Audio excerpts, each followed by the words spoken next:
Well, look, interesting times in terms of the next London mayoral election, and I'll explain why in this video.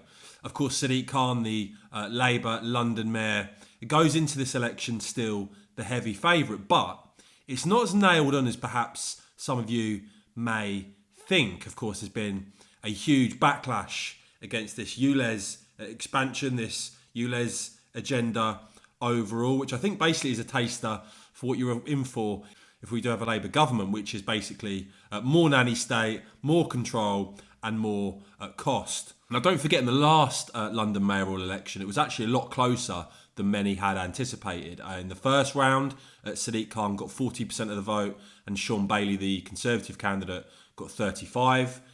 And then in the second round, you had Khan win, of course, but he won 55 to 45 against Sean Bailey, which, when you consider many had basically written off Sean Bailey's prospects of making the contest even competitive, actually was closer than I think than many expected.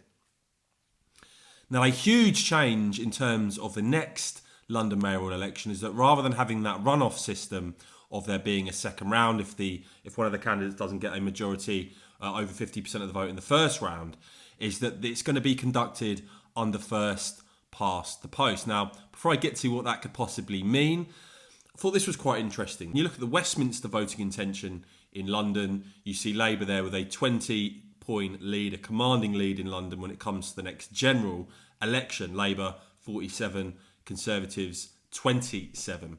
However, things were a bit different when it comes to Sadiq Khan and this London mayoral election. You see Khan retaining the support of 2/3 of those who gave him their first preference at the last mayoral election, but he's lost a third of supporters at the moment.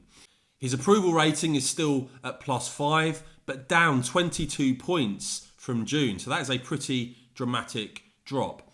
And then, as I said, given the change in system to first past the post at the next mayoral election, look at how close it is here already.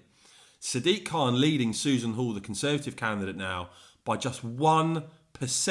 That's down from an 8% lead that Khan had over a generic Conservative candidate back in June. So in that first past the post system now, as it stands, it's 33% for Khan, 32% for Hall, the Tory candidate. You see 16% for the Lib Dems, 9% for the Greens and 4% for Reform UK.